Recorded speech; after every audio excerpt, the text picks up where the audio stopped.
Vamos falar agora de um outro país onde nada funciona, só a ditadura. Nicolás Maduro, presidente da Venezuela, anunciou a retomada das negociações diretas com os Estados Unidos. Não aguentou, né, filho? Marcando um possível equilíbrio nas tensas relações bilaterais. Após meses de impasse e acusações mútuas de violação de um acordo assinado no Catar, que inclui a reimposição de sanções ao petróleo venezuelano pelos Estados Unidos, as conversas serão reiniciadas com foco em cumprir os termos acordados anteriormente. Maduro, a guerra lá da Ucrânia deixou os americanos preocupados sem petróleo. Aproveita aí e para de xingar. Jorge Rodrigues vai liderar a delegação venezuelana nas negociações, cujos detalhes específicos ainda não foram revelados. Nossa, Diogo da Luz, terminou com você, mas eu queria começar com você. O Maduro xingou tanto, subia no palanque, os americanos surros, ditadores, intervencionistas da América Latina, falou um monte de besteira.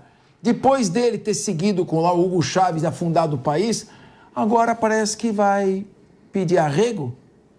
Pois é, Capês, a notícia até que é boa, né? Se fosse verdade.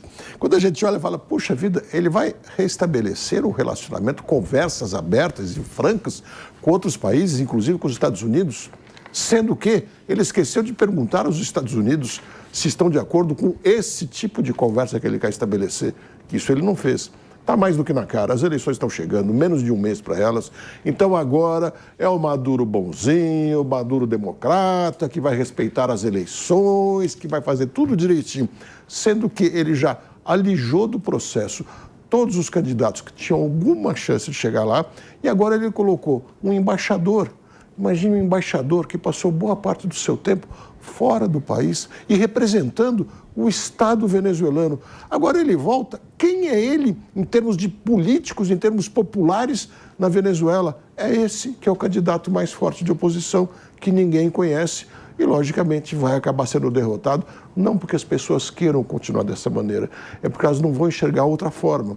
E, principalmente, numa cédula eleitoral que tem coisa de 26 fotografias de candidatos e 13 vezes é o mesmo candidato, Nicolás Maduro. Está mais do que na cara que isso não é democracia, isso não é diálogo, não é conversa com ninguém, é a ditadura na sua forma mais triste que pode haver de um país rico na origem, pela quantidade enorme de petróleo que tem, das maiores reservas do mundo, e explora o seu povo dessa maneira. Agora, o Wilson Pedroso, uma das grandes virtudes do regime republicano é a alternância do poder.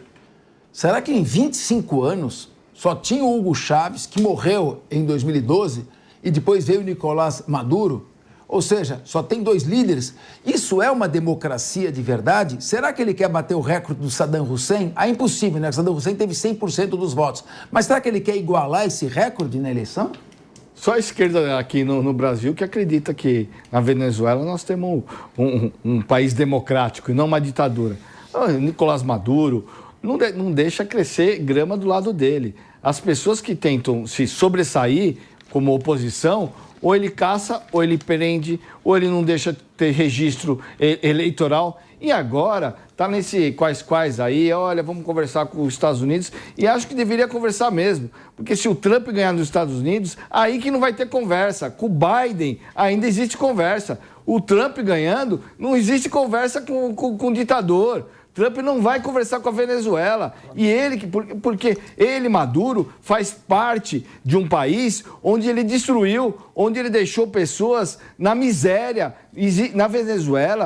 Na Venezuela, o país é um país de miseráveis, mesmo tendo todo esse petróleo. E ele foi culpado por longos anos de governos que ele fez parte, que criaram esse país de miseráveis. Pergunta para as pessoas, Pepe, não é país de miserável? É só olhar pela Venezuela. E isso não é da minha cabeça, não, é noticiário. Vai lá na Venezuela, você vê como que o país é um país pobre, um país de miseráveis. E isso foi construído ao longo desses anos de Hugo Chávez e Maduro.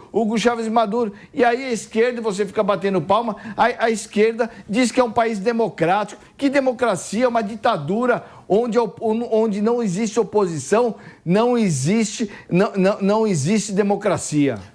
Diego Tavares, você acha que é uma boa gestão um líder, um governante está sentado no maior número de barris de petróleo do mundo e não tem um dos países mais ricos do mundo? O que é isso? É incompetência? E o povo, por que segue ele? É masoquismo?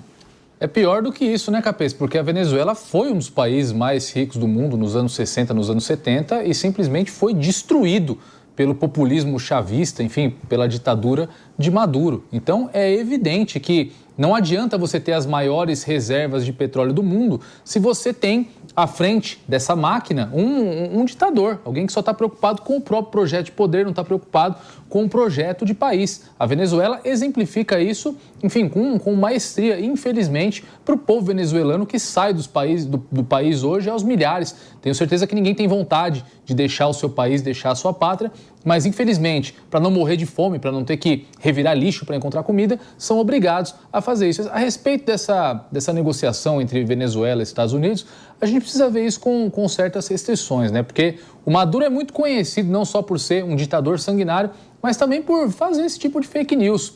Já, enfim, apresentou mapas da Venezuela para os venezuelanos, já anexando os territórios da Guiana que ele pretendia invadir há algum tempo, inclusive tendo que passar por território brasileiro para colocar isso em prática. Enfim, toda semana ele lança alguma coisa, quando não é uma fake news contra um adversário político que ele acusa de golpe de Estado, é uma fake news a respeito das suas relações internacionais. Eu não duvido que ele esteja iniciando conversas com o governo Biden, mas eu estou com o Ilcinho aqui de que, caso o presidente Trump ganhe as eleições, e tudo caminha para que de fato ele ganhe, as relações com a Venezuela voltarão àquele estágio de dificuldade que nós acompanhamos aí historicamente. Felipe Monteiro, o Biden está tão desesperado porque ele está perdendo mais de 10 pontos hoje nas pesquisas e precisa melhorar a situação econômica dos Estados Unidos, ou ele está gagá mesmo?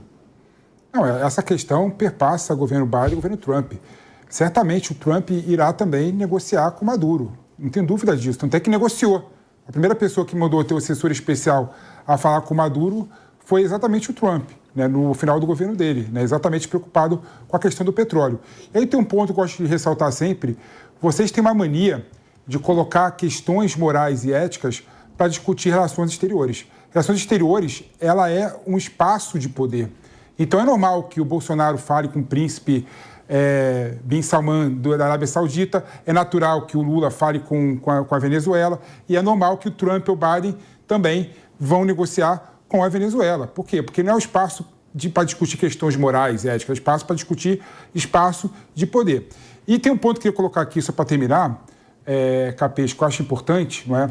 É que eu acho e eu cravo que o Maduro perderá as eleições na Venezuela. O que sustenta o governo Maduro são 3 pilares. Primeiro, apoio popular, que não tem mais. Segundo, petróleo forte, que caiu. Então, um minuto, um segundo. Pessoal, gerador de caracteres. PP, Maduro perderá a próxima eleição na Venezuela. PP está aqui profetizando. Felipe Nostradamus Monteiro, vai com você. É tecnicidade e muita bagagem cultural e acadêmica por trás, né? O que sustenta o governo Maduro, na verdade, são 3 pilares. Primeiro, é apoio popular, que não tem mais na Venezuela. Quando você pega, por exemplo, o apoio popular de Chávez e agora vindo com Maduro, cai ano após ano.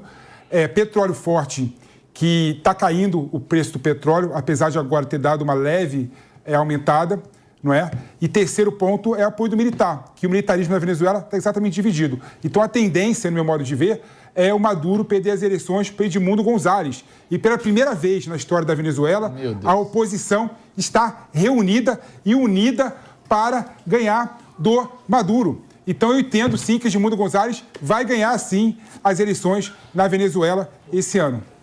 Muito bem, nesse momento o estúdio recebe nos bastidores a visita de Fábio Piperno, preocupado com a surra com a surra que está tomando aqui o nosso Felipe Monteiro. Ele trata bem. Tomando uma surra histórica. Ele estava celebrando assim, Então, vamos prosseguir aqui com o seguinte. Ele falou o seguinte, que o Maduro vai perder a eleição. Será? Será que alguém, Diogo da Luz, tem o controle total? O Piperno veio aqui assustado. Olha só, um regime... Não faz fake news. Pera, calma aí. Ele veio celebrar. Um regime centralizador. Um regime centralizador. Que centraliza a arrecadação tributária. Que centraliza forças de segurança. Que centraliza o controle dos órgãos de segurança. Será que um poder como esse, centralizador, que domina 25 anos um país, tornando-o miserável às custas de uma ideologia barata, esse líder vai perder a eleição? Mas que escolhe seus adversários. Não escolheu, Se numa condição dessas... Não, ele não escolheu seus adversários. Ele escolheu quais ele poderia eliminar como adversários. Portanto, isso é a mesma coisa que escolher adversário, sim. Não, mas pera um pouquinho. O Felipe Monteiro falou, Diogo da Luz, que ele não escolheu adversários. Ele impugnou a maior adversária que ameaçava ele nas urnas e a outra deu um bug total na hora que ela ia fazer a inscrição. Pelo amor de Deus. Diogo da Luz, espera um pouquinho, não podemos também ir com fake news aqui. Claro. Não, essas e outros antes ainda. Não, muitos outros que ele baniu. Então, isso para mim é claramente escolher adversários. Alguém que, como eu já disse, tem 13 vezes seu nome na célula, não está lá disposto a aceitar uma derrota, lógico. Diego Tavares, o Maduro colocou 13 vezes o nome dele na cédula. Não é possível que alguém vai errar a hora de votar. Quer dizer, eu não estou entendendo o Felipe Monteiro querer dizer que ele vai perder a eleição. Essa previsão do PP também, eu já até aconselhei ele aqui a ir com calma com esse sonho. O governo brasileiro protestou. O governo brasileiro fez um protesto contra a eliminação dos adversários do Maduro por ele. Até porque o governo brasileiro afiançou a realização de eleições livres e limpas na Venezuela pelo Acordo de Barbados. Mas, PP, vamos com calma, né? Vamos para a realidade. Dizer que o Maduro não escolheu quem são seus opositores, aí é querer ir um pouco longe demais, né? Maduro inviabilizou lá atrás a figura de Juan Guaidó, que teve que fugir do país, né? Foi acusado, inclusive, por grande parte da esquerda de golpista. Maria Corina Machado deu depoimento aqui no Senado, dizendo que ela está impedida de andar de avião. Ela não pode entrar numa aeronave, não pode viajar pelo país e nem sair da Venezuela. O Guaidó já fugiu. A outra, Corina, teve problemas ali com a sua conexão com a internet e não conseguiu se inscrever nas eleições. Todo adversário relevante que o Maduro encontrou nesse processo, ele deu um jeito de inviabilizar, sim. E isso é escolher os adversários. Porque, PP, as eleições não se fazem só no dia da votação. PP, as eleições é o processo democrático. Faz parte do processo democrático você permitir que seus opositores divulguem suas ideias, façam oposição de fato. Então, para mim está muito claro também que o Maduro vai ganhar essas eleições porque escolheu, sim, os seus adversários. Isso é irrefutável. Felipe Monteiro. As eleições vão ser agora em julho, e eu vou olhar para a cara de vocês e vou falar, vocês erraram, eu acertei mais uma vez. As eleições vão ser agora, né? Eu vou acertar. Existe por que eu falo isso? Primeiro que o Maduro não escolheu os adversários. Ele não contava que a oposição fosse se reunir em torno de uma figura que o povo lá da Venezuela gosta, que é Edmundo González, né? E é bom lembrar que o Chávez quase perdeu do Manuel Rosales, né? Que é quase perdeu não, desculpa, não quase perdeu não. As eleições foram... ele teve 38% dos votos da época auge do chavismo, né? E o Manuel Rosales tirou a candidatura dele, que era um candidato forte a ganhar do Maduro, para apoiar o Edmundo González. Então, tudo leva a crer que a ditadura venezuelana do Maduro irá cair no mês de julho. E eu falei por que eu acho isso. Porque os 3 pilares ruíram. Militarismo está dividido, apoio popular não tem mais, e o petróleo não é mais um bem 100% potencializado, né? É a história reescrita. E outro ponto que eu acho interessante colocar também é o seguinte, né? As pessoas falam em fake news, né? Nas eleições da Venezuela, o nome da pessoa ele é duplicado e reproduzido de acordo com a quantidade de partido que apoia. É a mesma coisa que o Nunes em São Paulo, Lucinho, aparecer 7 vezes 8 vezes na cédula, porque tem 8 partidos apoiando ele. Tem 12. 12. Então tem 12 vezes, pode ser 12 vezes. Isso é discutível? 13 não. É discutível, mas faz parte do processo eleitoral na Venezuela. Mas como é que é, Pepe? A ditadura venezuelana vai sempre cair falei, num vai. processo Vai eleitoral? cair. E você vai ver o povo- seguinte, porque eu falo com base técnica e vocês falam com base retórica vazia. Mais uma vez eu vou estar certo aqui. Isso sim Uma cara tapa. Ele é técnico da Venezuela. Golpe não tá em livro, Pepe. Cara, Golpe tapa. não tá em Isso livro. é tapa. Isso é reis. Na ditadura você não Agora, pode eu vou- confiar eu no vou assinar, processo. Diogo da Luz, quer dizer então que, para o PP, a ditadura venezuelana cairá com a democracia? Aí ele acordou. Pois é, ele está reescrevendo a história. Já ouviu falar de pelo Primavera Árabe, futuro, Capês? dizendo como vai ser a partir de agora. Já ouviram falar de Primavera Eleições Árabe? derrubam um ditador. Inclusive na Coreia do Norte, recomendo que faça eleições lá, vai resolver. Cuba tem eleições Nada a ver, 2 ou 3 por ano. ver. Uma delas vai cair. Vai virar meme, A ditadura vocês, cubana viu? pelas Vai todo mundo eleições. virar meme. Lógico. Pois é, eu Vai tô todo mundo achando. virar memes. É o seguinte: na China, no Iraque, na Coreia do Norte, em Cuba. Tem uma alternância de poder maravilhosa. É diferente, maravilhoso. Capês. É diferente Sempre da é. Venezuela. Sempre é. Sempre é diferente. Se você quiser, eu explico para vocês a Olha, diferença de Cuba, então é o Venezuela. seguinte, P. Walter Claro. Mercado. Senhores, Liga já. Muda Uma o coisa- esquerdista que está no Então é o comando. seguinte, eu quero me comprometer com o nosso telespectador agora Eu vou acertar. que no dia seguinte à eleição venezuelana, essa mesma mesa se reunirá aqui no Linha de Frente para cobrar o PP da promessa que ele fez. última pesquisa, Vamos encerrando o programa de hoje. Eu agradeço a audiência e agora vocês ficam com o 3 e 1 com o Evandro Cine, onde vai ter menos confusão que teve hoje nessa mesa. Vai você! Valeu, Capês, abraço pra você e pra todo mundo. Eu não garanto menos confusão. Tudo vai depender do ânimo aqui dos nossos comentaristas e dos assuntos que a gente vai apresentar pra eles.